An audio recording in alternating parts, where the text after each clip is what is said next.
तो यार अब जो मैं आज आप सभी के लिए मनहवा लाया हूँ वो पूरे तरीके से फ्रेश होने के साथ ही साथ 2025 की लेटेस्ट मनहवा में से एक है। अगर आप खतरनाक किस्म के एक्शन के दीवाने हैं और साथ ही साथ आप फैन सर्विसेज और संतरे देखने का शौक रखते हैं तो वैसे तो ये शौक आपका काफी ज्यादा महंगा है, लेकिन मेरे होते हुए इस शौक को पूरा करना नामुमकिन नहीं है। तो अब मैंने आपकी इंटेंशंस को अपनी तरफ खींच लिया है, तो मैं इस बात की भी गारंटी देता फिरूं अगर आप सिर्फ और सिर्फ इस वीडियो को आखिर तक देखेंगे तो आप इस सीरीज के दीवाने हो जाएंगे और इससे अपना दिल दे बैठेंगे। तो चलो इंतजार किस बात का है, शुरू करते हैं। तो यार हमारी कहानी की शुरुआत उस इतिहास से होती है जिसने इंसानी फितरत को पूरे तरीके से बदल डाला। ये वाकया है आज से ठीक 200 साल पहले का, जब एक अनजान स्पेस एनर्जी ब्लू स्टार से टकराती है और इसके साथ रिएक्ट करती है तो उससे फॉर्म होती है एक अजीबोगरीब किस्म की स्पिरिचुअल माया जो कि इंसानी धरती पे हर एक कोने कोने में फैल जाती है, जो कि धीरे धीरे करके पेड़ पौधों में और जानवरों के जिस्म में धस जाती है और यहीं से जन्म लेती है इंसानी इतिहास की सबसे बुरी दुर्घटना। वो पेड़ पौधे और वो जानवर जिसका एक वक्त में इंसान शिकार करते थे तो उल्टा इंसान ही शिकारी से शिकार बन गए। मगर यहाँ पे भी पहुंचकर इंसानियत की बदकिस्मती नहीं रुकती। इस अजीबोगरीब प्लाज्मा एनर्जी ने इंसानों को तरह तरह के डिजीज भी दिए थे, जिसे देख के ये तय हो गया था और ये अंदाजा लगाना मुश्किल नहीं था कि इंसानियत पूरे तरीके से इस धरती से खत्म हो जाएगी। और बस इन्हीं 200 सालों में इंसानियत जब अपने आखिरत को गले लगाने को ही जा रही थी कि तभी एक डॉक्टर ने अपने दिमाग को लड़ाते हुए एक ऐसे इंजेक्शन को क्रिएट किया जो कि इंसानी जिस्म की जीन में वो बदलाव लाती थी जिससे इंसान भी उस माया और अजीबोगरीब स्पिरिचुअल एनर्जी को एब्जॉर्ब कर पाते थे। ये इंसानियत का आखिरी मौका था कि वो अपनी इंसानियत के लिए लड़ते और अपनी जिंदगी के लिए अपने मजबूती से कदम को जमा के सामना करे। क्योंकि मैंने अच्छे से आप सभी को इस सीरीज का बेसिक नॉलेज दे दिया, अब वक्त आ गया कि मैं आप सभी को अपने हीरो से मिलवाऊं। मेरा नाम है रंजी और मैं इस सीरीज का मेन कैरेक्टर हूँ। मैं यहाँ पे मारा तो जाता हूँ, लेकिन मौत को इतनी करीबी से गले लगाने के बावजूद भी मैं मौत को चकमा दे के वापस जिंदगी में आया, फिर खुद को एक साइबोर्ग डीमन की फॉर्म में पाया।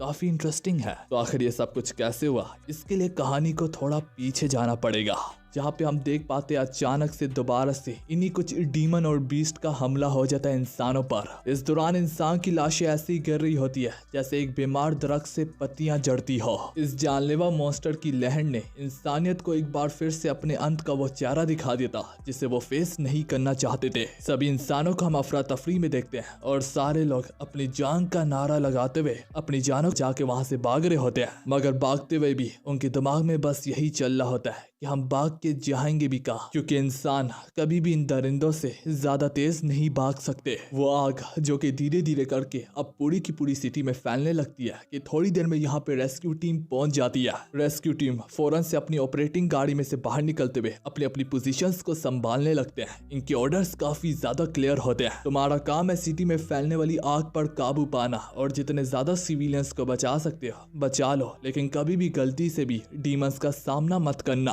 क्योंकि डीमंस का सामना करना ये जिम्मेदारी डीमन डिफेंस फोर्स की है, ना कि इन रेस्क्यू टीम की। रेस्क्यू टीम में मौजूद सारे के सारे लोग अपनी अपनी पोजीशंस को संभाल लेते हैं, सिवाय हमारे मेन कैरेक्टर रेंजी को छोड़ के, जो कि काफी ज्यादा आलसी दिख रहा होता है। तो उसका अंकल उस पे चिल्लाते हुए कहता है कि रेंजी, हम यहाँ पे लोगों की जान बचाने आए हैं, तो थोड़ा सा सीरियस हो जाओ। यहाँ पे हम बात लाखों की तादाद में जिंदगियों की कर रहे हैं। ये सुन के हमारा मेन कैरेक्टर भी अपनी व्हीकल में से नीचे उतरता है और यहाँ पे हम उसकी क्लियर कट हाइट को देख पाते हैं। वो ऊंचे कद का मालिक, सीने चौड़ा और खूबसूरत चेहरे के साथ होता है। यहाँ पे हमें हमारे मेन कैरेक्टर को थोड़ा और भी करीबी से जानने का मौका मिलता है कि वो कल रात गेमिंग कैफेटेरिया में पूरी रात गेम खेल रहा था और साथ ही साथ वो काफी ज्यादा जॉब्स वगैरह भी करता है, जिस वजह से उसे काफी सख्त नींद आई हुई है। इस वक्त हमारा मेन कैरेक्टर इस रेस्क्यू टीम में अपने स्कूल के द्वारा इंटर्नशिप पे भेजा गया है। अगर वो यहाँ पे मिलके अपनी टीम के साथ जिम्मेदारी से काम करता है तो उसे फुल टाइम के लिए रख लिया जाएगा और फिर जिसके कारण वो अपनी सारी पार्ट टाइम जॉब्स को क्विट कर सकता है। इस पूरी की पूरी टीम का इंचार्ज कोई और नहीं बल्कि हमारे रेंजी का अंकल वी होता है, जो कि काफी सालों से सिविलियंस को सर्व कर रहा है और इन्होंने अब तक काफी ज्यादा जानें भी बचाई हुई है। अंकल वी यहाँ पे सभी स्टूडेंट्स का ध्यान को अपनी तरफ करवाते हुए कहता है कि तुम सारे के सारे लोग इंटर्नशिप्स के द्वारा यहाँ पे भेजे गए हो, तो अगर तुम लोगों ने सीरियसपन और जिम्मेदारी के साथ लगाया तो तुम लोगों को फुल टाइम के लिए भी लिया जा सकता है और तुम लोग जैसी भी परफॉर्मेंस दोगे करोगे वो तुम लोगों की एवोल्यूशन शीट में रिकॉर्ड किया जाएगा, जो कि बताएगा तुम लोगों की कागिर्दगी। रेंजी आगे से कहता है, तुम्हें क्या लगा मैं ये सब कुछ सिर्फ और सिर्फ फुल टाइम के लिए कर रहा हूँ? तो ऐसी बात नहीं है। तो उसका अंकल भी इसके रिप्लाई में बोलता है, मैं जानता हूँ तुम्हें इन सब चीजों से फर्क नहीं पड़ता जब तक तुम्हें पैसा मिल रहा हो, पर मैं इतना तो जानता हूँ कि तुम लोगों की जान तो बचाना ही चाहते हो। क्या तुम एक हीरो की तरह नहीं बनना चाहते? रेंजी आगे से कहता है, जाहिर सी बात है मैं लोगों की जान बचाना चाहता हूँ, ये एक अच्छा काम है। जहाँ तक रूल्स और रेगुलेशन की बात है तो उसके अकॉर्डिंग तो मुझे एक नहीं बल्कि दो फायदे हैं, क्योंकि हर एक जान बचाने पे मुझे 200 रुपए एक्स्ट्रा मिलेगा। पर यह सुन के उसका अंकल उसके सर पे थप्पड़ मारते हुए कहता है, अबे बेवकूफ, लोगों की जान चाहे भले ही तुम्हें बचानी पड़े तो बचाओ, लेकिन कभी भी डीमंस के खिलाफ मत जाना, क्योंकि ये हमारा काम नहीं है बल्कि डिफेंस फोर्स का काम है। हमारी जिंदगी ऑलरेडी काफी ज्यादा मुश्किल है, इसे और मुश्किल मत बनाओ। हम कभी भी डीमंस को नहीं हरा सकते बिना अवेकनिंग के। अगर तुम वाकई में स्ट्रॉन्ग बनना चाहते हो और अवेकनिंग इंजेक्शन को पाना चाहते हो तो इसके लिए तुम्हारा फुल टाइम बनना जरूरी है। और फुल टाइम बनना मुफ्त में नहीं आता, इसके लिए तुम्हें कीमत चुकानी पड़ती है अपनी जिम्मेदारी को पेश करके। ये जैसे तैसे करके अब अपना काम को निपटा रहे होते हैं कि तभी यहाँ पे एक मदर मदद की पुकार लगाते हुए आती है। वो उनके सामने आते सारे जोर जोर से रोने और पिटने लगती है। वो बताती है कि मैं मर गई और लुट गई। साथ में वो दोबारा से मदद की पुकार लगाती है। वो एक बार नहीं बल्कि कई बार रेस्क्यू टीम को रिक्वेस्ट करती है कि मेरा 5 साल बच्चा इस सामने वाली बिल्डिंग की 5th फ्लोर पे फंसा हुआ है, प्लीज जाके उसकी मदद कीजिएगा। मगर रेस्क्यू टीम इस पर कुछ नहीं कर सकती थी, क्योंकि ये इनका काम नहीं बल्कि डिफेंस फोर्स का काम है। और वो उस मदर को तसल्ली देते हैं कि डिफेंस फोर्स बस आती ही होगी। उस मदर की हालत देख के रंजीत गुस्से से अपने अंकल वी से कहता है कि आखिर डिफेंस फोर्स को यहाँ पे पहुंचने में इतनी देर क्यों लग रही है? ऊपर से उस बिल्डिंग में घुसना इतना आसान भी नहीं है, क्योंकि वहाँ पे आसपास एक लावा डीमन भटक रहा है। बद से बदतर आग लगने की वजह से वो बिल्डिंग के फ्लोर काफी ज्यादा वीक पड़ चुके हैं। वो बिल्डिंग किसी भी वक्त कोलैप्स कर सकती है। तो आगे से अंकल वी के द्वारा हमें मालूम पड़ता है कि मेन डिफेंस फोर्स इस वक्त सिटी से बाहर किसी मिशन पे भेजी गई है। इस वक्त हमारे पास डिफेंस फोर्स के सिर्फ और सिर्फ स्टूडेंट्स ही मौजूद है, जो कि इस सिचुएशन पे काबू पाने के लिए अपनी पूरी से पूरी कोशिशों में जारी है। यहाँ पे वो ये सब कुछ एक लड़की से जहमत होके बोले होते हैं, जो कि जूनियर होती है वाइट डीमन अकेडमी से, जिसे सिखाया गया होता है कि डीमंस के साथ कैसे डील करते हैं। मगर बदकिस्मती से वो पूरे तरीके से प्रोफेशनल नहीं है, इसी वजह से तो उसे लड़ने में काफी ज्यादा दिक्कत आ रही है। अंकल वी जब अपनी पोजीशन को संभाल रही होता है कि तभी उससे हमारे मेन कैरेक्टर रेंजी की चिल्लाने की आवाज आती है कि अगर उस बिल्डिंग में उस बच्चे की जान बचाने कोई नहीं जाएगा तो मैं जाऊंगा। ये सुनते सारे अंकल वी फौरन से रेंजी की ओर मुड़ते हैं और उस वक्त तक काफी ज्यादा देर हो चुकी होती है, क्योंकि रेंजी भागते हुए फौरन से उस आग से बड़ी हुई बिल्डिंग में एंटर करने लगता है। उसका अंकल उसे वार्न करते हुए कहता है कि बिना अवेकनिंग के तुम डीमंस के हाथों मारे जाओगे और वो तुम्हें कच्चा चबा लेंगे। और जैसे कि तुम्हें मालूम है कि इस बिल्डिंग ने काफी ज्यादा आग पकड़ लिया है, ये बिल्डिंग किसी भी वक्त कोलैप्स कर सकती है। रेंजी उसकी एक भी ना सुनता और वो अपने मुंह पे मास्क पहनते हुए कहता है कि माफ कीजिएगा अंकल, मुझे 200 रुपए चाहिए और साथ ही साथ जान बचाना एक अच्छा काम है। अंकल वी के हाथ बंधे हुए थे, क्योंकि वो अपनी पोजीशन छोड़ के हमारे रेंजी के पीछे नहीं जा सकते थे, जिस वजह से वो सभी को ऑर्डर देता है कि जिस बिल्डिंग में रेंजी जा रहा है कुछ भी करके सारी की सारी आग को बुझाओ, ताकि ये बिल्डिंग कोलैप्स ना करे। अगर रेंजी वो अंदर उसकी जान बचाने गया तो हम रेंजी को बाहर से सपोर्ट करेंगे। अब हम देख पाते हैं रेंजी काफी बहादुरी से बिल्डिंग के अंदर एंटर करता है और सामने वाले दरवाजे को एक लात मार के वहीं पर गिरा देता है। इसके बाद वो कहता है इस 200 रुपए को कमाने में शायद से मुझे काफी बड़ी कीमत भी चुकानी पड़ जाए, और इसे कमाना मेरे लिए इतना आसान भी नहीं होने को जाएगा। दरवाजे को गिराने के बाद इसने लगभग 1-2 कदम ही शायद से आगे लिया हो कि इन्हीं समय वो नोटिस करता है कि इस बिल्डिंग के अंदर एक अजीबोगरीब किस्म का सोनिक अटैक एंटर करता है, जो कि बिल्डिंग के टॉप फ्लोर से छेद करते करते ग्राउंड फ्लोर तक जा पहुंचता है। और हमारा रेंजी तो बस इसे काफी करीबी से डॉज कर लेता है। रेंजी खुद को संभालते हुए कहता है कि मरते मरते बचा, लेकिन आखिर ये सोनिक अटैक आया कहां से? इससे पहले वो इस सेंटेंस को कंप्लीट कर भी पाता कि उसकी निगाह उसी डीमन और साथ ही साथ उस डिफेंस फोर्स की स्टूडेंट पे पड़ती है। वो डिफेंस फोर्स की स्टूडेंट जो कि अपने आप में ही खास मानी जाती थी, वो काफी खूबसूरती से उस डीमन के ब्रेथ अटैक को डॉज कर रही होती है, जैसे कि मानो वो हवा में एक तितली की तरह नाच रही हो। ना दोस्तों, अगर मैंने कहा कि वो हवा में एक तितली की तरह तैर रही थी तो मान लो वो एक तितली ही थी। उसके वो घने बाल, उसकी वो पतली कमर, उसकी वो अदाएं और वो उसके तंग और छोटे कपड़े जो कि उसके जिस्म के साथ चिपक के उसके जिस्म की ही शक्ल ले रहे होते हैं। ऊपर से उसकी स्पिरिचुअल एनर्जी की वजह से उसका जिस्म मजीद ग्लो कर रहा होता है। ये सारी की सारी चीजें रेंजी का ध्यान उसी की तरफ करवा रही होती है। और इस तरीके की स्पिरिचुअल पावर के मालिकों को जीन वॉरियर के नाम पे भी जाना जाता है। रेंजी उसमें खोया ही होता है कि उससे एक बच्चे की खांसने की आवाज आती है। इसके बाद वो अपनी मदर की पुकार लगाने लगता है। रेंजी उसे नोटिस करके फौरन से उसे दिलासा देता है कि संभल के, तुम्हारा बड़ा भाई तुम्हें बचाने आ रहा है। पर तब तक थोड़ी सी देर हो चुकी होती है। हम देख पाते हैं कैसे छत दोबारा से टूट के उसी बच्चे के ऊपर आ टूटने वाली होती है। मगर रेंजी एक बार फिर से अपनी फुर्तीली दिखाते हुए उस बच्चे को कैसे न कैसे करके बचा ही लेता है। अब आग के धुएं से और सारी की सारी धूल मिट्टी की वजह से इस बच्चे के लिए सांस लेना काफी ज्यादा मुश्किल पा रहा होता है। तो रेंजी अपना मास्क उतार के उस बच्चे को पहनाता है और उसे एक बार फिर से वो तसल्ली देता है कि मैं तुम्हें तुम्हारी मदर के पास ले जाऊंगा।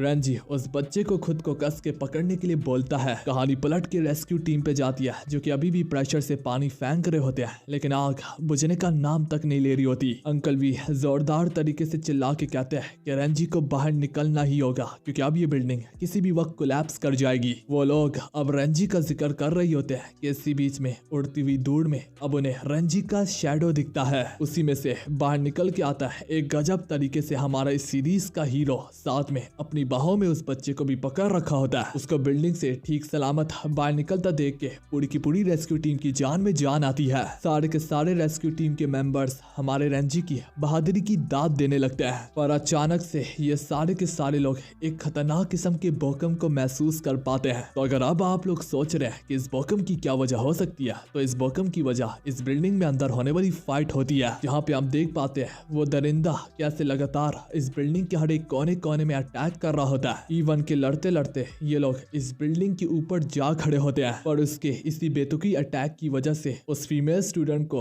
अपना जवाबी कार्रवाई करने का मौका मिलता है। और जब वो जैसे तैसे करके उस पे आसमान की गहराइयों से उस पे टूटने को ही बरस उठती है कि वो बदबख्त डीमन इससे भी कैसे न कैसे करके बच निकलता है। इसी अफरा तफरी की वजह से तो ये पूरी की पूरी बिल्डिंग कांप उठती है। और उतने में रेंजी भी उस बच्चे को बचा के बस बाहर ही निकल आता। ये बिल्डिंग थर थर कांपने की वजह से वहीं पर कोलैप्स कर जाती है। इस बार रेंजी यहाँ पे इतना लकी नहीं होता कि वो हर बारी पे इन आते हुए पत्थरों को डॉज कर पाए। ये जानते हुए आखिर में रेंजी यहाँ पे उस बच्चे को टॉस करता है अपने अंकल वी की तरफ। और बस इसी में वो पूरी की पूरी बिल्डिंग हमारे रेंजी पे समा जाती है। और बस यहाँ पे पूरी की पूरी रेस्क्यू टीम रेंजी का नाम ही पुकारती चली जाती है। मेरे भाई लोगों, हम देख पाते हैं उनके चेहरे को जहाँ पे मायूसी ने उन्हें पूरे तरीके से अपनी लपेट में लिया होता है। डर, खौफ, परेशानी साफ साफ मायनों में उनकी शक्लों से टपक रही होती है, क्योंकि उन्होंने कुछ ऐसा देखा होता है जो कि शायद से आप व्यूअर्स के लिए भी काफी ज्यादा खतरनाक साबित हो सकता है। हाँ दोस्तों, ये लोग यहाँ पे रेंजी को उसकी आखिरी सांसें लेता हुआ देख रहे होते हैं। कहानी हमारे रेंजी की ओर जाती है, जहाँ पे कैसे पत्थरों के बीच में से बस बाहर उसका मुंह निकला होता है और कैसे एक आयरन रोड उसके जिस्म में से आर पार होते हुए बाहर की ओर निकली होती है। रेंजी तरस से तड़पते हुए कहता है कि चाहे भले ही मैंने 200 रुपए तो कमा लिए, लेकिन अब जिंदगी नहीं बची उसे खर्च करने के लिए। वाकई में मुझसे बदकिस्मत आदमी कोई भी नहीं हो सकता। तो हाँ यार, तभी हम यहाँ पे एक अनजान आवाज को सुनते हैं जो कि कहती है कि मुझे काफी दुख हुआ कि तुम यहाँ पे मरने वाले हो। ये आवाज उसी स्टूडेंट की होती है जो कि एक तितली की तरह अभी भी हवा में तैर रही होती है। उसे देख के हमारा रेंजी कहता है, ये क्या एक तितली? नहीं, ये तो एक एंजल है।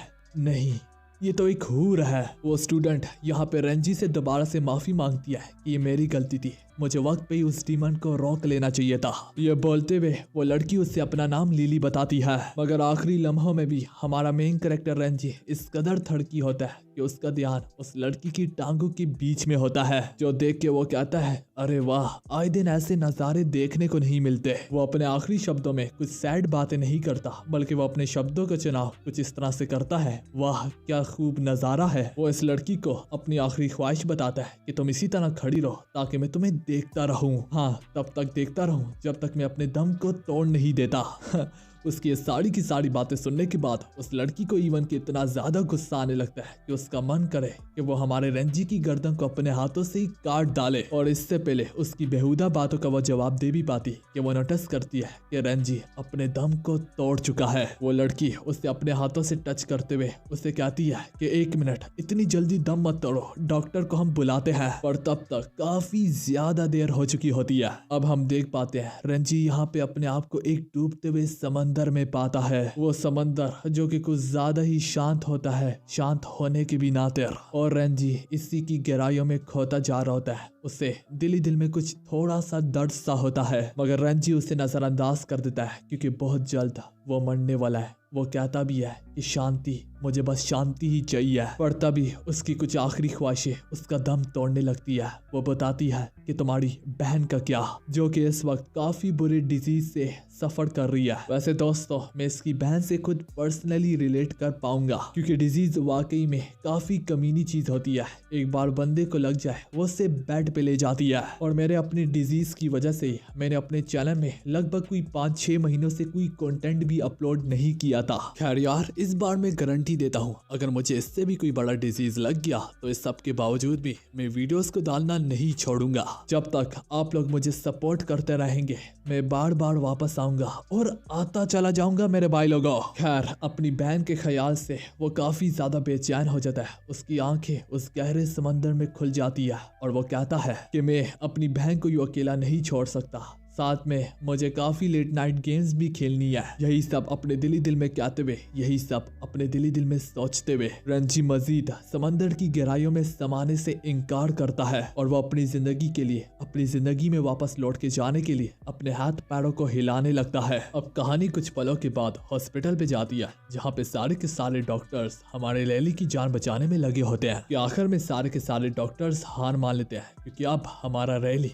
पूरे तरीके से इस दुनिया को छोड़ के चला गया होता है। और रिपोर्ट्स के अकॉर्डिंग 11:44 में उसका दिल पूरे तरीके से बंद पड़ गया था। उसके पूरे के पूरे जिस्म में जिंदगी के असरात का कोई भी सिग्नल तक नहीं मिल रहा था और उसका एक हाथ पूरे तरीके से क्रश हो चुका है। और इसी सब में डॉक्टर्स यहाँ पे कहते हैं कि इसे मुर्दा खाने में जलाने के लिए बेच दिया जाए। जो सब देख के अंकल वी की आंखों में और साथ ही साथ रेस्क्यू टीम में मौजूद हमारे मेन कैरेक्टर के दोस्त के आंखों में आंसू बढ़ाते हैं। यहीं पर अंकल वी खुद को दोष देते हुए कहते हैं कि काश कि मैं तुम्हें उस बिल्डिंग के अंदर जाने से रोक पाता। पर वहीं पे काफी अजीब सी चीज को हम नोटिस करते हैं। इवन के रैली वहाँ पे पूरे तरीके से मर चुका होता है, उसकी हार्ट बीट रुक चुकी होती है, लेकिन किसी वजह से यहाँ पे रैली उनकी बातों को सुन पा रहा होता है और वो कहता भी है ये तुम सब क्या बकवास कर रहे हो। आखिर डॉक्टर की हिम्मत भी कैसे हुई कि उसने मुझे कहा कि मुझे मुर्दा खाने में जलाने के लिए बेच दिया जाए, जबकि मैं पूरे तरीके से जिंदा हूँ और तुम लोगों की बातों को सुन भी पा रहा हूँ। यहाँ पे रैली अंकल वी के नाम को पुकारता रह जाता, लेकिन चाहे वो जितना भी दम लगा देता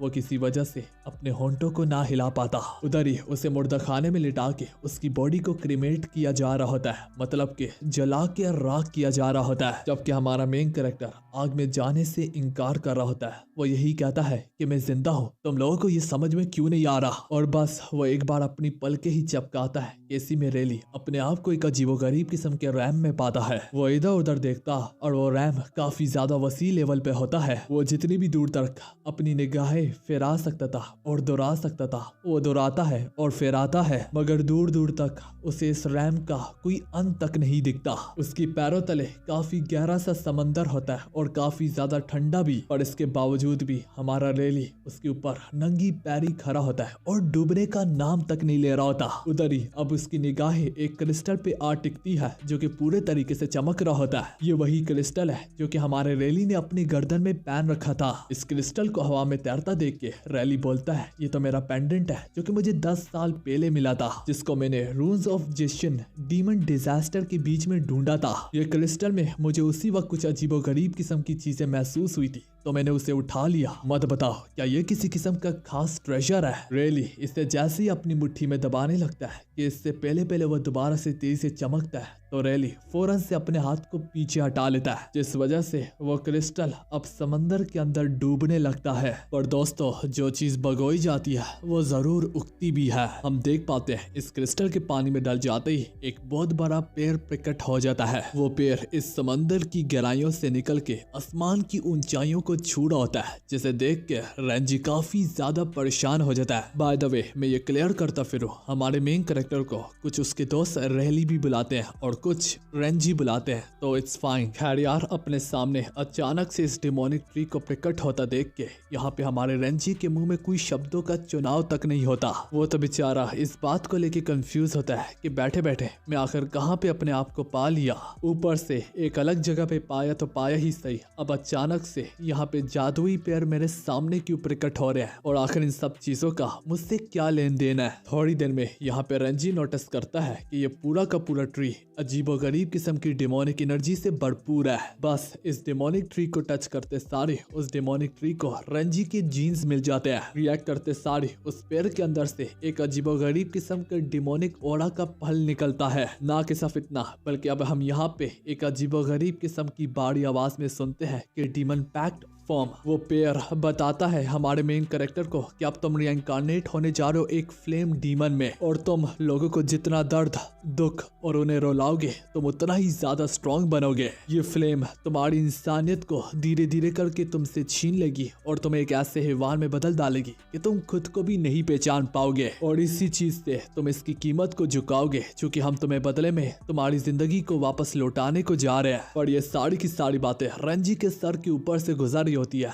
और वह बताता है कि मैं क्या पगला गया हूँ, क्या मुझे चीजें दिखने लगी है, क्या मैं हेल में हूँ, क्या मैं हेवन में हूँ, या फिर मैं हेल और हेवन के बीच में हूँ। वो इन सारी की सारी सोचों में खुद को डूबता हुआ पाता है कि इसी बीच में अब हम देख पाते हैं वो फ्लेम ड्रैगन हमारे मेन कैरेक्टर के साथ बॉन्ड बनाने लगता है। दोस्तों, इसी बीच में सीन यहाँ पे कट होके मुर्दा खाना में अंकल वी पे जाता है। यहाँ पे जैसे जैसे हमारे मेन कैरेक्टर की बॉडी जल रही होती है, बाहर अंकल वी अपने दर्द और दुख का इजहार कर रहा होता है। वो अभी भी इसी पछतावे में होता है कि काश के वो रेंजी को उस बिल्डिंग के अंदर जाने से रोक पाता। इसी चीज को लेके वो अभी भी अपने आप से शर्मिंदा होता है और अपने आप को दोष देता चला जा रहा होता है मेरे भाई लोगों। पर जब वो अपनी पका रहा होता है तो पीछे से उसे कुछ अजीबोगरीब आवाजें सुनाई देने लगती है। तभी वो डॉक्टर कहता है कि अंदर तो कुछ न कुछ गड़बड़ है। थोड़ी देर में ये आवाजें इस कदर बढ़ जाती है कि डॉक्टर और अंकल वी दोनों के दोनों काफी ज्यादा चिंता करने लगते हैं कि अंदर चल क्या रहा है। अब जब अंकल वी यहाँ पे चीजों को काफी गौर से घूर रहे होते हैं और इन्हें एग्जामिन करने की कोशिश कर रहे होते हैं कि तभी हमें एक जोरदार तरीके से हार्ट बीट की आवाजें सुनाई देने लगती है,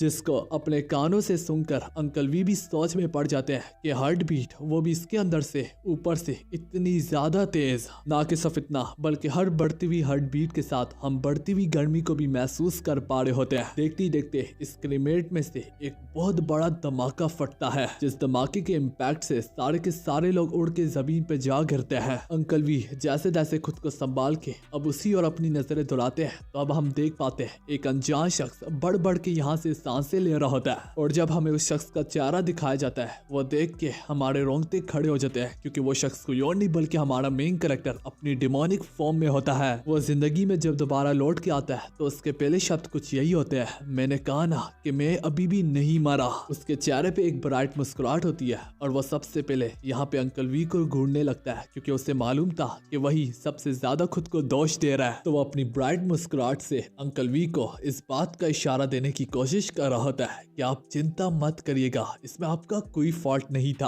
अब कहानी कुछ लम्बे के बाद बायोलॉजिकल लेबोरेटरी में जाती है, जहाँ पे इंसानों के खोए हुए पुर्जों को एक मैकेनिकल रूप दिया जाता है। वहीं पर हम अपने मेन कैरेक्टर रेंजी को बेहोशी की हालत में पाते हैं, जहाँ पे वो बेहोशी की हालत में दोबारा से अपने आप को उसी अनजान रैम में पाता है। उस रैम में होने की वजह से रेंजी के जिस्म में अभी भी कई तरह के बदलाव आ रहे होते हैं, पर उसके एक एक बदलाव में काफी ज्यादा दर्द छुपा होता है, और इसी दर्द से हमारे रेंजी की आंख खुल जाती है। रेंजी अपने आप को ठीक सलामत पा के सोचने लगता है, ये क्या मैं जिंदा हूँ? तो ठीक उसकी बगल में मौजूद हम एक अर्जा नामी साइंटिस्ट को देखते हैं, जिसने काफी सक्सेसफुल तरीके से हमारे मेन कैरेक्टर के साथ एक साइबोर्ग आर्म को कनेक्ट कर दिया होता है। अर्जा उसे बोलती है बस 5 मिनट ही बाकी है तुम्हारे इस हाथ को इंस्टॉल होने में। रेंजी पूछता है कि तुम कौन हो और आखिर में कौन सी जगह पे मौजूद मौजूद हूँ। तो अर्जा उसे अपना नाम बताते हुए एक्सप्लेन करने लगती है, फिक्र मत करो, तुम इस वक्त बायोलॉजिकल लेबोरेटरी रूम में मौजूद हो, मैं यहाँ की इंचार्ज हूँ और तुम्हारी डॉक्टर भी। अगर तुम ये सोच रहे हो कि यहाँ पे तुम्हें कौन लेके आया, तो तुम्हें लाने वाला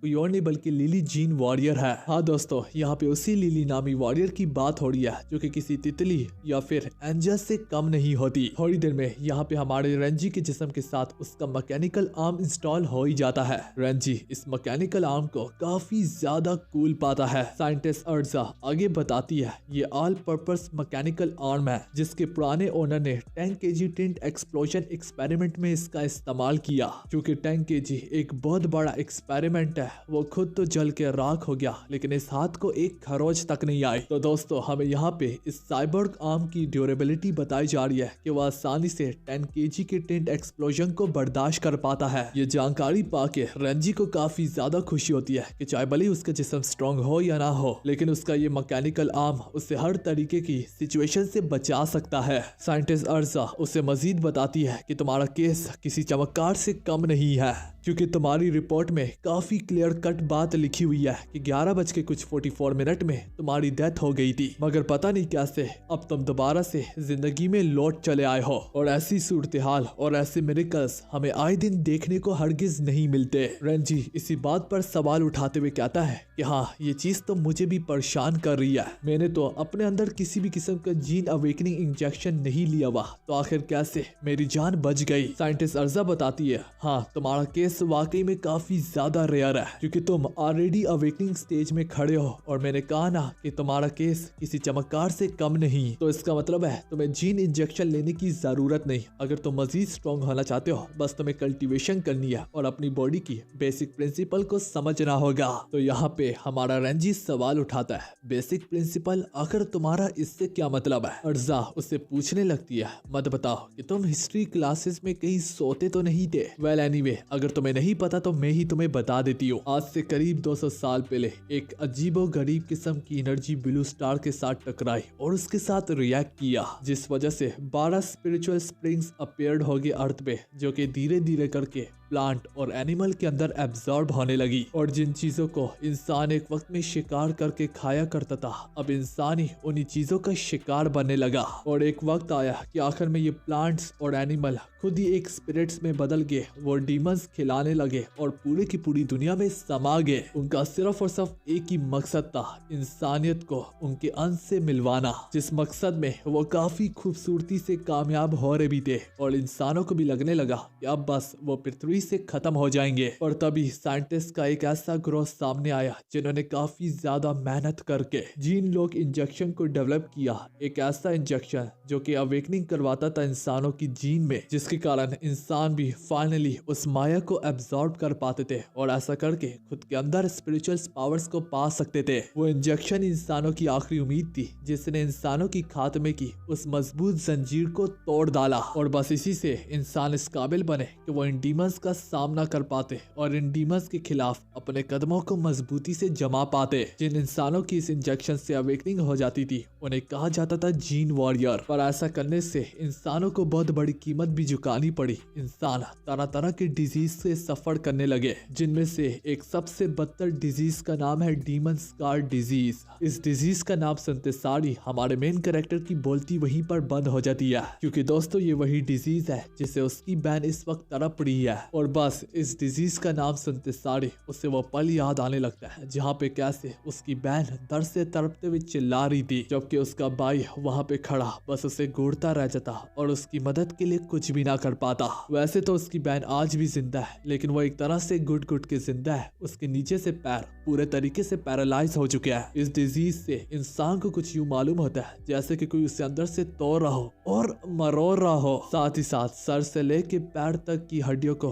कोई मुसलसल कुचलता चला जा रहा हो। ये तो सिर्फ इस तकलीफ को शब्दों का चुनाव देने की कोशिश की गई है जिसको भी ये डिजीज होता है। उसके पास तो अपने दर्द को बयान करने के लिए शब्दों का चुनाव तक नहीं होता। ये काफी ज्यादा पेनफुल डिजीज है और ये तब तक नहीं रुकता जब तक वो बंदा कब्र में नहीं पहुंच जाता। और वो ये सब कुछ सोच रहा होता है कि तभी रेंजी के दिमाग में एक चीज आती है, एक मिनट, ये डिजीज तो सब उन्हीं लोगों पर आता है जो कि डीमन कॉन्ट्रैक्टर हो या फिर डीमन कॉन्ट्रैक्टर के बीच में फेल हो गया हो। क्योंकि हमारे मेन कैरेक्टर को हिस्ट्री इतने अच्छे से पता ही नहीं थी, अब अर्जा ने उससे क्लियर किया है, जिस वजह से वो ये सोचने पे मजबूर हो गया। तो दोस्तों इसका एक मतलब ये भी हो सकता है कि शायद से उसकी सिस्टर के पास भी कोई ना कोई स्पिरिचुअल पावर्स मौजूद है, लेकिन वो स्पिरिचुअल पावर एक तरह से वायरस की तरह उसके जिस्म में काम कर रही है, या फिर दूसरी सिचुएशन में वो स्पिरिचुअल पावर को अवेक करने में नाकाम रही है और अब इसी वजह से उसे कीमत चुकानी पड़ रही है। नेवरदलेस रंजी को कैसे न कैसे करके भी इस डिजीज का क्योर ढूंढना होगा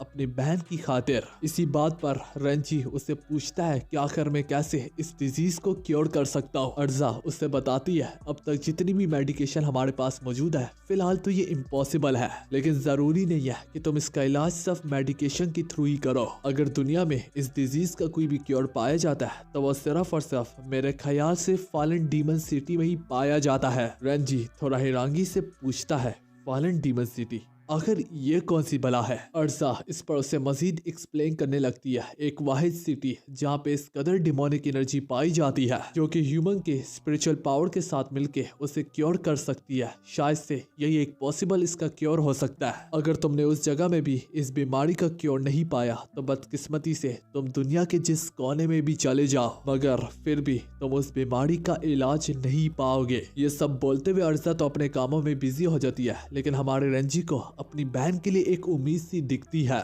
हाँ, वो अपनी बहन को फाइनली उस दर्द और दुख से बचा सकता है जो कि वो सालों से देखता चला आ रहा है। अर्जा उसे बोलती है कि अब अगर तुम जाना चाहो तो जा सकते हो, लेकिन अगर तुम्हें दोबारा से किसी भी चीज की जरूरत पड़ी तो तुम मेरे पास आ सकते हो। जाते हुए भी रंजी उसे बता देता है ठीक है, फिर दिखने से तो लगता है कि मैं तुम्हें शायद जल्दी दोबारा से दिक्कत देने वाला हूँ। वहीं पे हम अपने रंजी को अब बाहर गलियों से गुजरता हुआ देखते हैं, जो कि अभी भी अपने मैकेनिकल हाथ को घूरते हुए कहता है अरे वाह, सही मायनों में इस मैकेनिकल आर्म को काफी खूबसूरती से बनाया गया है। इसके बनाने वालों ने भी अपने निशानात को पूरे तरीके से इस मैकेनिकल हाथ पे छोड़े हैं। रंजी अब खुद से जहमत होकर कहता है मेरी भी स्टोरी काफी ज्यादा अजीब है। पहले तो फिर मैं मर गया, फिर मर के जिंदा हुआ और आखिर में अब खुद को धीरे धीरे साइबोर्ग में ट्रांसफॉर्म होते हुए पाया। रंजी सोचने लगता है अब मुझे नहीं मालूम मैं आखिर कितने वक्त से बेहोश पड़ा हुआ था और इस सब प्रोसेस में आखिर कितना वक्त लगा। मुझे जल्दी अपने दोस्तों के साथ ही साथ अपनी बहन पिंकी से मिलना होगा,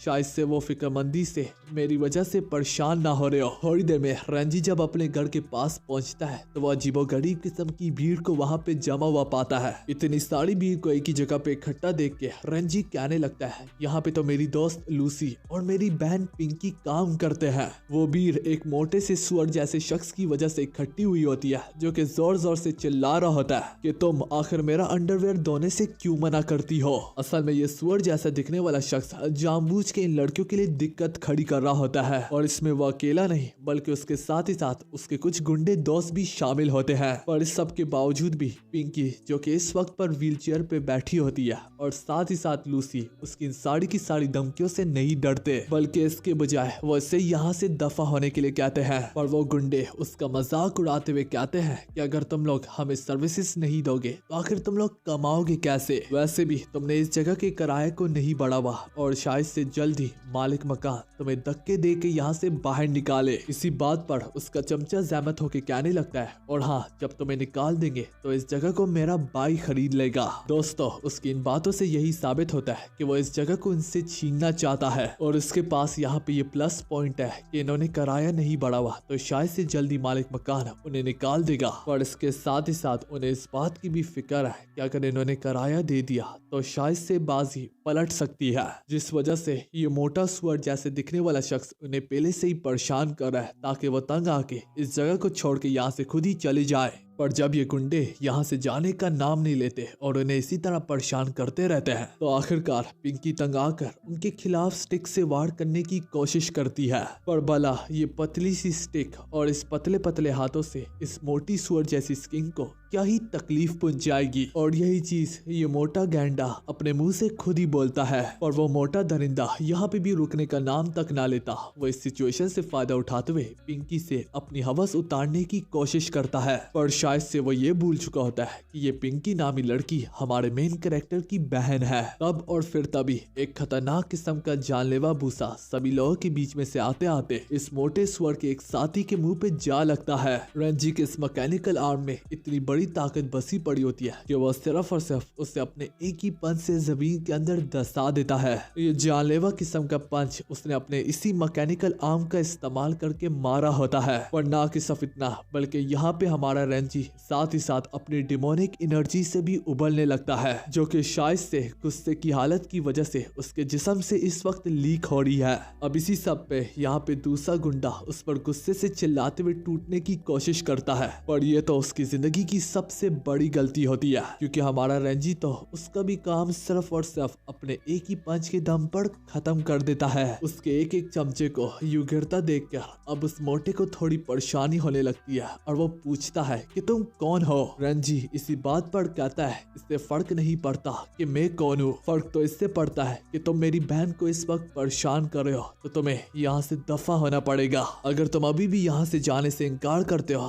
तो कोई बात नहीं, मुझे और भी तरीके आते हैं, मगर बस फिर आखिर में ये मत कहना कि मेरे साथ बहुत ज्यादा ज्यादती हुई। वो मोटा परेशानी से कहता है कि तूने तो मेरा दिमाग ही खराब कर डाला है और साथ ही साथ मेरे मजे की तो माँ बहन एक कर दी, पर अगर तू इससे आगे एक और कदम बढ़ा तो मैं सच कहता हूँ मैं तुझे काट डालूंगा। पर इससे पहले वो अपनी बात को कंप्लीट कर भी पाता कि हमारा मेन कैरेक्टर तुरंत से उसके करीब आते हुए अपनी बिजली की स्पीड से एक जानलेवा किस्म का अपरकट फौरन से उसकी चिन पे दे मारता है। पर इस सब के बावजूद भी रेंजी का गुस्सा यहाँ पे भी ठंडा होने का नाम तक नहीं ले रहा होता। हम देख पाते हैं कैसे वो बस उसे अपने एक ही हाथ से उसके मोटे जैसे स्वर्ण के जिस्म को हवा में ही लिफ्ट अप कर लेता है। इस वक्त रेंजी के जिस्म से अजीबोगरीब किस्म का डिमोनिक ऑरा उसके जिस्म से अनलीश हो रहा होता है। इसी में रेंजी उसे बोलता है कि अगर मैं चाहूँ तो तुझे यूं ही लटकाए रखूं तब तक जब तक तू अपने दम को नहीं तोड़ देता। उसकी बहन जब उसे शांत करने की कोशिश करती है कि तभी उसकी नजर उसकी आंखों पे पड़ती है।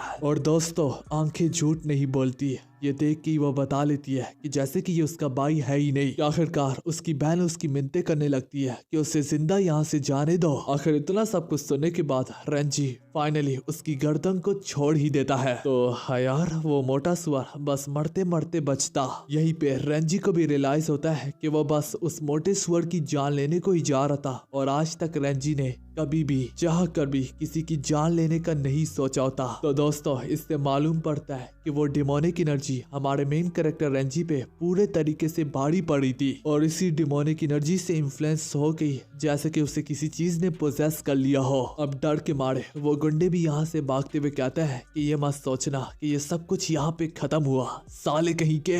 लेकिन रेंजी उसकी बातों पर गौर न करता, बल्कि इसके बजाय वो अपने जिस्म को एग्जामिन करने लगता है। इतना तो उससे भी मालूम पड़ जाता है कि जब वो मरा था तो आखिर उसने इसके बाद जो कुछ भी देखा वो सपना नहीं था। उस पर वाकई में कोई अजीबोगरीब किस्म के अक्स का साया है जो कि उसकी इमोशनल एनर्जी से फायदा उठाते उठाते उस पर भारी पड़ रही है। और वो जितनी बार भी अपने हाथों से लोगों को दर्द दुख देगा वो उतना ही ज्यादा ताकतवर बनेगा। खैर, अपने आप से बाहर निकलने के बाद वो फाइनली अपनी फ्रेंड और अपनी सिस्टर से जा मिलता है। उसकी बहन उससे पूछती है कि भैया, आज मैंने आपको काफी ज्यादा अजीब पाया। यहीं पर लूसी उसे मैकेनिकल आर्म के बारे में भी पूछने लगती है, जिस पर रेंजी उसे बताता है कि रेस्क्यू ऑपरेशन के दौरान मेरा हाथ पूरे तरीके से क्रश हो गया था, तो इसी वजह से अब साइबोर्ग आर्म को मेरे जिस्म के साथ इंस्टॉल किया गया है। साथ ही साथ अब रेंजी को मालूम पड़ गया होता है कि उसके अंदर कोई अजीबोगरीब किस्म की डिमोनिक एनर्जी भी पाई जाती है। तो वो इस पॉइंट को तो अपनी सिस्टर और अपनी फ्रेंड के साथ डिस्कस तो नहीं करता, लेकिन वो उन्हें गारंटी देता है कि अब तुम लोगों को किसी से भी डरने की जरूरत नहीं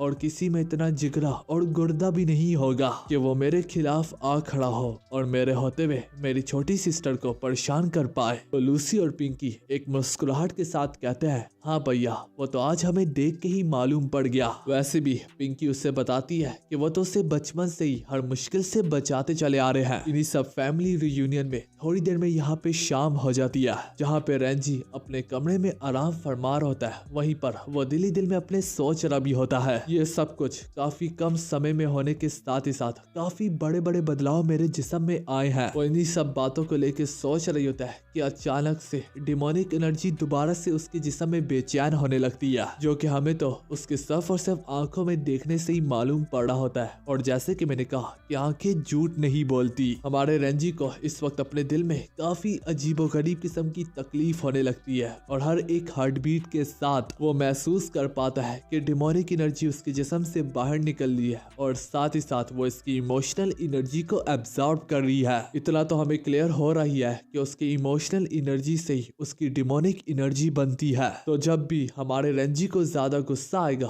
तो उतने ही डिमोनिक एनर्जी उसकी पहले से ज्यादा बढ़ेगी। ना कि सिर्फ इतना, बल्कि जितना वो लोगों को दर्द और दुख देगा तो साथ ही साथ वो उतना ही मजबूत बनेगा। खैर, अगले ही पल में रेंजी दोबारा से अपने आप को एक अजीबोगरीब किस्म की रैम में पाता है। हाँ दोस्तों, वही रैम जहाँ से उसे अपनी ये सारी की सारी डिमोनिक एनर्जी की ताकतें मिली थी। पर इस बार वो नोटिस करता है जो नीचे जो ब्लू कलर का समंदर था वो वहाँ पे मौजूद नहीं है, बल्कि अब हर तरफ लाल कलर की डिमोनिक एनर्जी फैल रखी है। इस वक्त उसका अपने शरीर पे किसी भी किस्म का कंट्रोल नहीं होता। वो महसूस कर पा रहा होता है कि कैसे उसकी इमोशनल एनर्जी उसके जिस्म से बाहर चूसी जा रही है। तो इसी वजह से हमारे रंजी के जिस्म में खतरनाक किस्म की दर्द की लहर जागती है। और जैसे कि मैंने आप सभी को एक्सप्लेन किया था, ये एक ऐसा रैम है जिसका कोई अंत नहीं है, पर इसके बावजूद भी हमारा रंजी जिस जोरदार तरीके से चिल्ला रहा होता है, शायद से इस रैम में भी कोई ऐसा कोना ना हो जहाँ तक उसकी आवाज ना पहुंची हो। हमें यहाँ पे मालूम पड़ता है कि हमारा मेन कैरेक्टर रंजी इस वक्त अपने 3rd स्टेज में एंटर कर चुका है।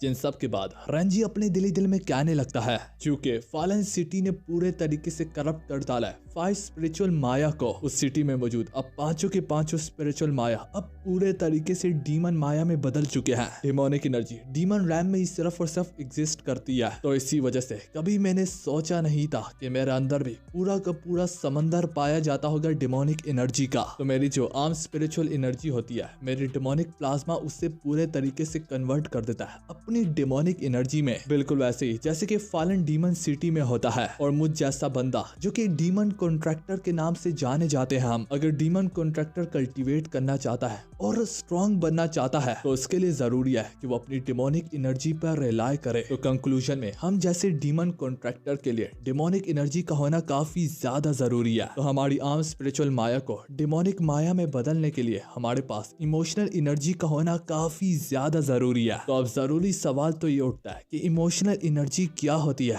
और ये कहां से आती है। इन सिंपल, डॉक्टर अर्जा ने मुझे बताया था कि ह्यूमन के नेगेटिव इमोशन ही ओरिजिनल सिन होते हैं डीमन का। तो इस बात का ये मतलब है कि अगर डीमन कॉन्ट्रैक्टर जब भी गुस्से में आएगा या फिर खफा होगा, किसी से नफरत करने लगेगा, तो वो सारे के सारे उसके जज्बात है और इमोशन है और इसी में से ये इमोशनल एनर्जी निकल कर आती है। तो वो दुनिया में जितने पाप करेगा और जितने लोगों को नुकसान पहुंचाएगा और जितने गलत काम करेगा वो उतना ही ज्यादा स्ट्रॉन्ग बनेगा। उसकी इन्हीं कामों से इमोशनल एनर्जी निकलेगी जिसका इस्तेमाल करके आम स्पिरिचुअल एनर्जी को डीमन प्लाज्मा में बदला जाएगा। पर मेरे अंदर जितने भी मेरे जज्बात की ताकत थी, इमोशनल एनर्जी थी, वो सारी की सारी इस्तेमाल हो चुकी है। और जब मेरे जिस्म को और स्ट्रॉन्ग बनने के लिए इमोशनल एनर्जी नहीं मिलती, जैसे कि अब मेरे सीन में उससे नहीं मिली और मुझे काफी ज्यादा दर्द हो रहा है, तो इमोशनल एनर्जी को पाने के लिए मेरा जिस्म लास्ट रिजॉल्व तक जाएगा और मेरे को पूरे तरीके से डीमन में बदल डालेगा। और यही चीज डीमन कॉन्ट्रैक्टर को सबसे बड़ी कीमत चुकाने पे मजबूर करती है। इसका ये मतलब है कि इसकी बची कुची डिमोनिक एनर्जी इस पर हावी होके इससे गलत काम करवाएगी, इससे पाप करवाएगी और फिर इमोशनल एनर्जी को पैदा करके उससे अपने आप को और स्ट्रॉन्ग बनाएगी। अब अगले ही पल में हम अपने रंजी को गलियों में बाहर घूमता फिरता देखते हैं, जहाँ पे वो घर के लिए सौदा वगैरह ले जा रहा होता है। पर जाने से पहले वो एक जगह पे रुक के मिस अर्जा को टेक्स्ट करते हुए कहता है कि डॉक्टर अर्जा, मेरी डिमोनिक एनर्जी और मेरे अंदर बसा हुआ डीमन अब मुझ पे बाड़ी पड़ रहा है। साथ ही साथ वो इमोशनल एनर्जी को बढ़ाने के लिए वो मुझ पर हावी होके मुझसे गलत काम करवाने की कोशिश कर रहा है और बड़ी से बड़ी कीमत अदा करने पर मजबूर कर रहा है। मिस अर्जा उसे यही बताती है कि इस वक्त तुम कुछ भी नहीं कर सकते सिवाय अपने आप को कंट्रोल रखने के अलावा। मिस अर्जा उससे पहले से ही गाइड कर देती है कि शायद से डिमोनिक एनर्जी अपने आप के अंदर बढ़ाने के लिए तुमसे वो गलत काम करवाने की कोशिश करेगा, जिस पर वो तुम पर बाड़ी पड़ के तुम्हें गंदी गंदी फिल्में देखने पर मजबूर कर सकता है, या फिर बद से बदतर वो खुद को ही नुकसान पहुंचाने की कोशिश करेगा,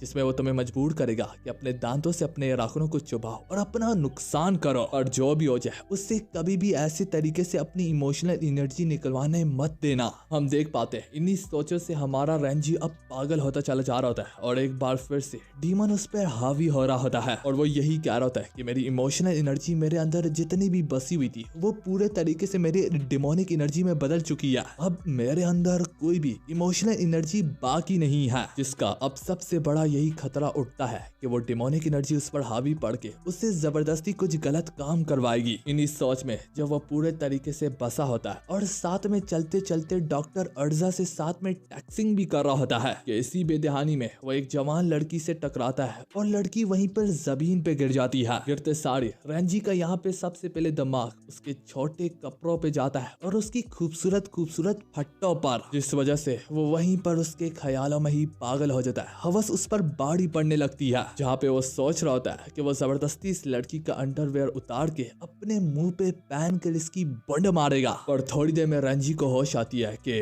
यार ये क्या बकवास में कर रहा हूँ, मैं थड़की हूँ, मैं ये मानता हूँ, लेकिन आज तक मैंने कभी इतना नीचा नहीं सोचा। मैंने तो कभी भी किसी के साथ जबरदस्ती करने की नहीं की और ना तो कभी सोचा। और बस इन्हीं बातों से रेंजी फौरन से समझ जाता है कि ये उसकी डिमोनिक एनर्जी है जो कि उस पर हावी होकर उससे गलत काम करवा रही है। वो लड़की जमीन पे गिरी काफी शर्मिंदगी से उससे माफी मांगती है कि ये मेरी गलती है कि मैं तुमसे टकरा गई बेदहानी में। ना दोस्तों, अब जैसे कि रेंजी को पता था कि वो उस लड़की के साथ गलत काम करने की कोशिश कर रहा था और वो गलत है, वो पूरे तरीके से ये समझ चुका है। और इस सब के बावजूद भी एक बार फिर से उसकी डिमोनिक एनर्जी उस पर पूरे तरीके से हावी हो जाती है और वो लॉस्ट कंट्रोल हो जाता है। तो वो उस लड़की पे चिल्लाता है और अपना गुस्सा उतारते हुए कहता है कि सब सॉरी कहने से अगर सब कुछ ठीक हो जाता तो आज तो दुनिया में कोई भी कत्ल वगैरह और कोई भी जुर्म वगैरह नहीं होता। तो अगर तुम वाकई में बहन की लोड़ी माफी मांगना चाहती हो तो इसी वक्त बनो मेरी घोड़ी, अपनी खुली हुई फुद्दी को मजीद खोलो और उसी में घुसा लो मेरा लो।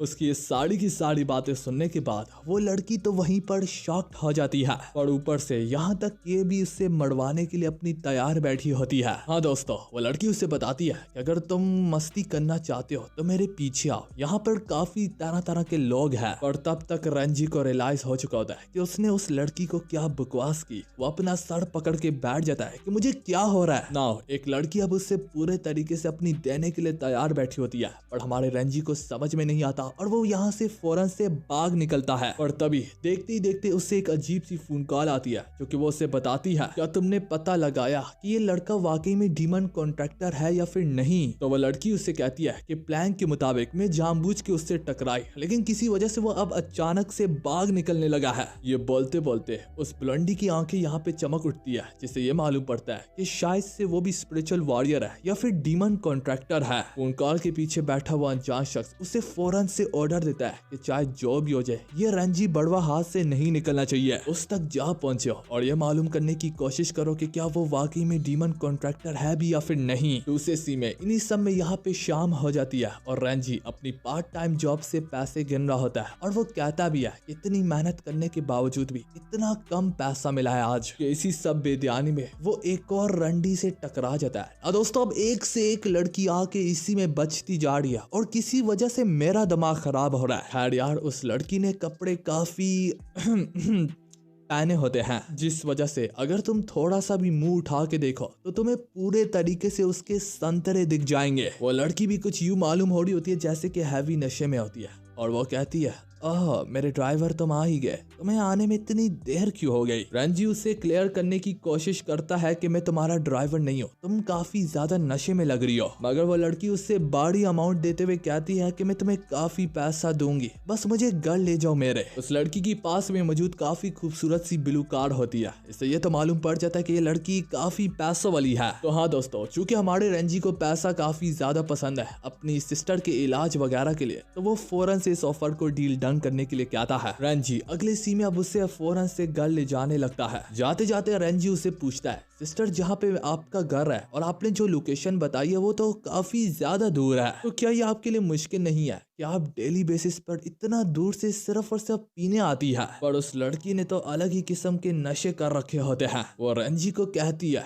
वो उसे बताती है कि मुझे काफी ज्यादा गर्मी लग रही है। हाँ, इतनी ज्यादा गर्मी की उसकी कोई इंतहा नहीं है, क्या तुम मेरी गर्मी को बुझा सकते हो? वो उसे पूछती है कि मेरे अंदर की गर्मी हर सेकंड में बढ़ती जा रही है, मैं क्या करूं?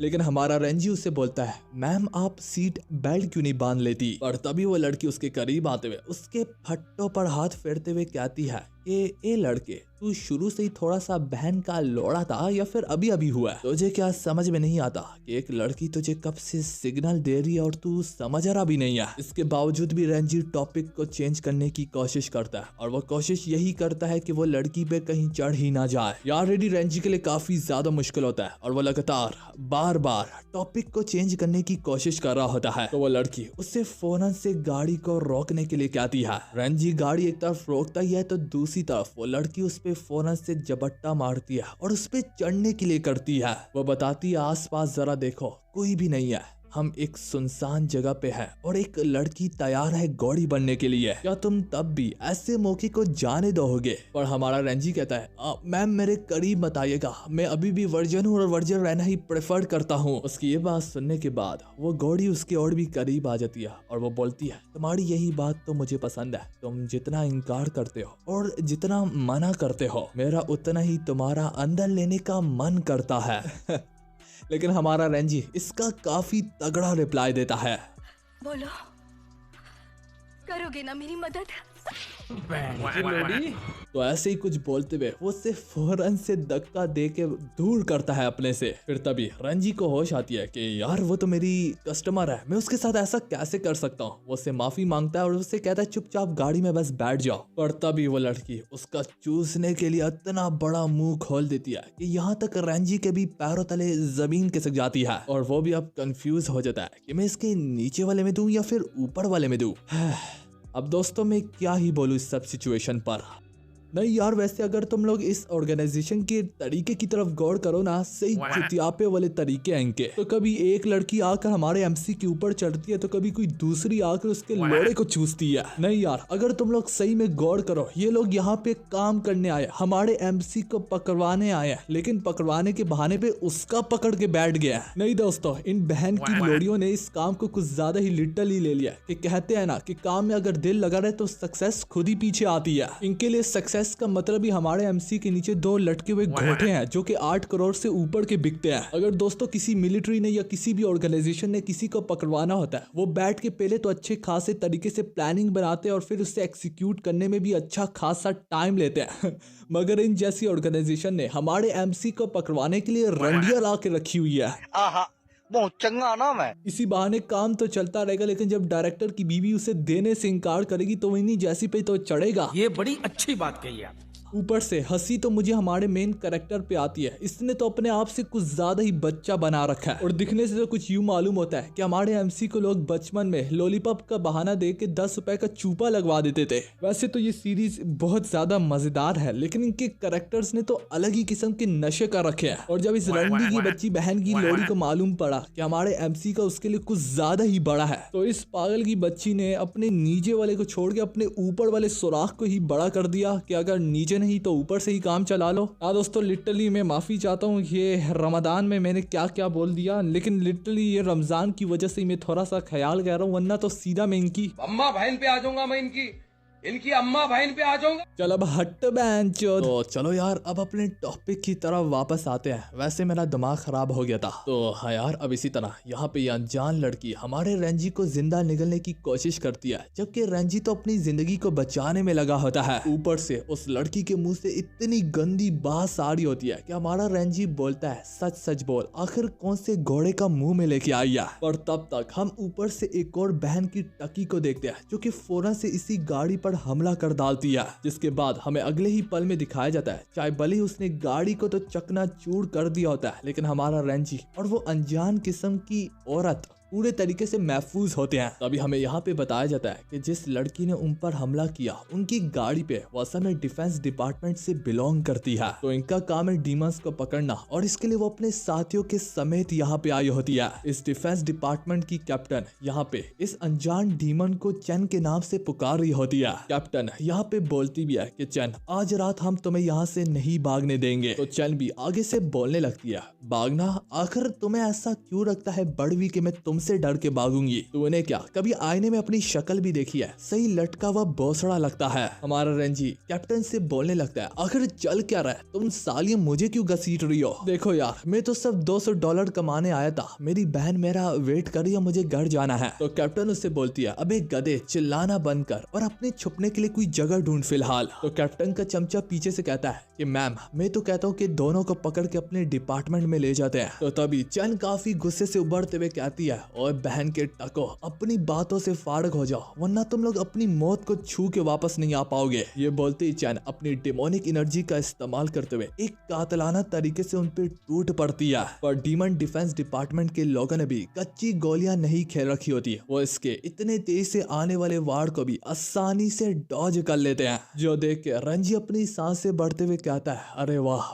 बार बार बचा, अगर मैं एक लम्हे के लिए भी थोड़ा सा भी 1 इंच भी आगे पीछे होता तो ये बहन की डीमन मेरी गांड फाड़ते हुए गुजर जाती। और तभी यहाँ पे रंजी दोबारा से अपने पीछे एक और अनजान डीमन को पाता है जिसका नाम होता है बूबू। हाँ दोस्तों, मैं जानता हूँ डीमन के लिहाज से काफी क्यूट नेम रखा है बूबू, और मैं अपनी तरफ से भी इसको भी एक नाम देना चाहूंगा, इसकी माँ का बूबू। बूबू आते सारी अपनी बकवास करना शुरू हो जाता है कि कितना अच्छा होगा कि मैं रंजी समेत तुम सारे के सारे डिफेंस डिपार्टमेंट वालों को भी कैप्चर करके अपने साथ ही ले जाऊं। मेरा डायरेक्टर तो मेरे घोटों में समा जाएगा, या फिर इससे भी बेहतर होगा कि मैं तुम सब के सबको जिंदा चबा लूं। बूबू यहाँ पे कैप्टन को जानजस के नाम से पुकार होता है। हाँ दोस्तों, लड़की होने के नाते काफी मर्दाना नाम है। खैर यार, बूबू जानजस से बोलता है कि मैं तुम लोगों के लिए यहाँ पे नहीं आया, बस इस लड़की को मेरे हवाले कर दो और तुम लोग आपस में लड़ते रहो। नाउ मैं क्लियर कर दूं, ये चैन नामी डिमोनिक और ये बूबू आपस में साथी है, जिनको यहाँ पे सिर्फ एक ही ऑब्जेक्टिव दिया गया है कि हमारे मेन कैरेक्टर रंजी को सही सलामत जिंदा कैप्चर करना है। पर ये शायद से इतना भी आसान नहीं होगा और थोड़ा सा मुश्किल भी हो सकता है, जिस वजह से बूबू यहाँ पे हमारे MC से बोलता है कि देख मेरे दोस्त, तू भी एक डीमन है और मैं भी एक डीमन हूँ, तो क्यों ना फिर तू हमारे डीमन क्ला ऑर्गेनाइजेशन को ज्वाइन कर लो और बदले में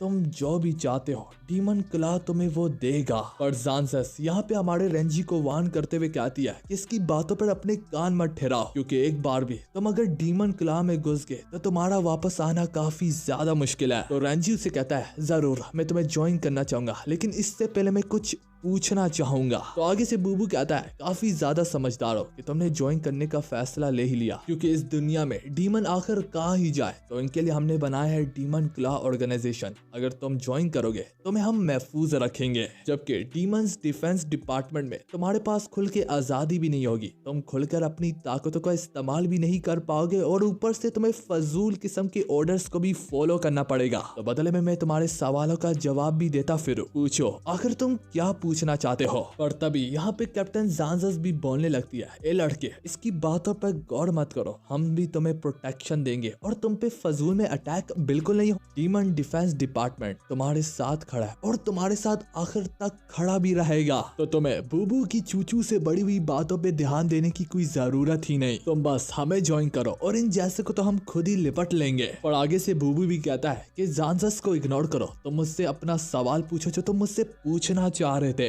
रंजी उससे सवाल पूछता है, हाँ मैं ये पूछना चाह रहा था कि अगर मैं हर जॉब की तरह तुम्हारे यहाँ भी ओवर टाइम करूँ तो क्या तुम लोग मुझे ज्यादा पैसा दोगे, क्या मुझे प्रमोशन भी मिलेगी, क्या मुझे इंश्योरेंस मिलेगी। पर ये सुनते सारे वो सारे के सारे उसे बहन का ठका बुलाते हुए कहते हैं कि क्या तेरे दिमाग में इस वक्त यही चल रहा है, हम इतनी जरूरी बात कर रहे हैं। चैन भी अपनी आंख से उभरते हुए कहने लगती है, ओए पागल लड़के, क्या तुझे वाकई में लगता है कि हम किसी किस्म का छोटा मोटा बिजनेस चला रहे हैं? तुझे वाकई में लगता है कि हमारी लेजिमेट कंपनी है जिसका सब कुछ एक पेपर के थ्रू रजिस्टर हुआ है? तो आगे से रंजी बोलता है, अगर रजिस्टर नहीं है तो मैं भला क्यों ही ज्वाइन करूं, तुम लोग मुझसे फ्रॉड भी तो कर सकते हो। और अब ये सारी की सारी बातें सुनने के बाद वो बिल्कुल पागल हो जाती है और वो कहती है कि इस लड़की को जबरदस्ती अपने साथ घसीट के ले जाना पड़ेगा। तो आगे से बुबू भी फुली तरीके से अपने डिमोनिक फॉर्म में ट्रांसफॉर्म हो जाता है और वह कहता भी है यही तो दिक्कत थी। मुझे लगा ये साला लड़का अगर हमारे साथ जाने के लिए मान जाता है तो डिफेंस डिपार्टमेंट फोर्सेस को खुद ही शायद से पीछे हटना पड़ जाता, पर अब हमें जबरदस्ती अपने शिकार को छीनना पड़ेगा। It doesn't matter. ये बोलते ही बुबू अपनी कातलाना स्पीड का इस्तेमाल करते हुए एक लम्हे में ही अपने और ज़ांज़स के बीच में फासले को तय करते हुए उस पर टूट पड़ता है, जहाँ पे उसके आते हुए वार्ड को हमारी ज़ांज़स भी काफी आसानी से ब्लॉक कर लेती है। ज़ांज़स अपने चमचों को ऑर्डर देती है कि मैं इससे संभालूंगी, तुम तीनों की तीनों चैन पे टूट पड़ो। उसके ऑर्डर को सुनते सारे उसके फौरन सारे के सारे चमचे उसके काम को, उसके ऑर्डर को काम में लाने लगते हैं, जहाँ पर वो उस पे तरह तरह की दिशाओं से टूटते हुए कहने भी लगती है चैन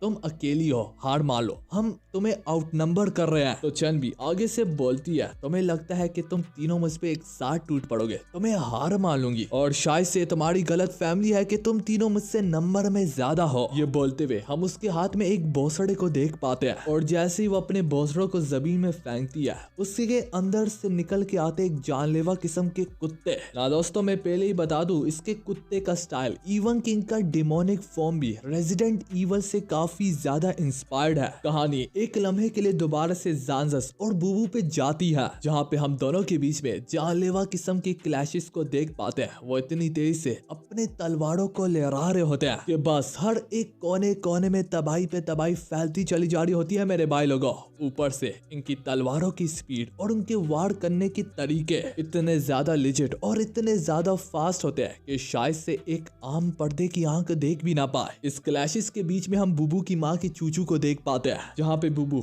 एक लम्हे के लिए हमारी ज़ांज़स पे बाड़ी पड़ रहा होता है और इसी बात पर फख्र करते हुए बुबू यहाँ पे ज़ांज़स से बोलता भी है कि क्या तुम्हारे अंदर इतना ही दम है। ज़ांज़स आगे से कहती है अबे पागल कहीं के, मैंने अभी भी अपने कदमों को जमा के रखा हुआ तुम्हारे खिलाफ, और वैसे भी यकीन करो मैं तो सिर्फ अभी अभी सीरियस होना शुरू ही हुई हूँ। वैसे भी तुम कुछ ज्यादा ही जल्दी अपना मुंह चला रहे हो, अभी तो सिर्फ हमारी लड़ाई को 5-10 सेकंड ही तो गुजरे हैं। ये कहती हुई ज़ांज़स अपने तगड़े से वार को ब्लड एक्सप्लोजन का नाम देते हुए उस पे टूट पड़ती है। उस वार में काफी बड़ी ताकत होती है और शायद से अगर कोई और इसकी जगह होता तो वो अब तक मारा भी गया होता, मगर तब भी हम देख पाते हैं बुबू ने आसानी से उसके वार को रोक लिया होता है और बस वो उसके वार से थोड़ा सा पीछे ही धकेला गया होता है। बुबू खुद को संभालते हुए कहता है ज़ांज़स से कि क्या बस इतना ही दम था तुम्हारे वार में? नहीं, ये बात तो तुम भी अच्छे से जानती होगी कि वो वार वाकई में काफी ज्यादा काबिले तारीफ है, लेकिन इतना तो तुम्हें भी पता होगा कि मुझे मारने के लिए नाकाफी है। आखिरी सीन में हम देख पाते हैं हमारा मेन कैरेक्टर उनको इतना ज्यादा एक दूसरे की गोश्त पे टूटता देख के बिल्कुल एक कुत्तों की तरह वहां से बीच में से छुपके से निकलने की कोशिश करता है, लेकिन इससे पहले ही वो बांसुरी वाली आंटी उस तक जा पहुंचती है और वह जैसे ही हमारे रेंजी पे टूट पड़ती है कि इसी के साथ हमारे वाला पार्ट यहाँ पर खत्म होता है।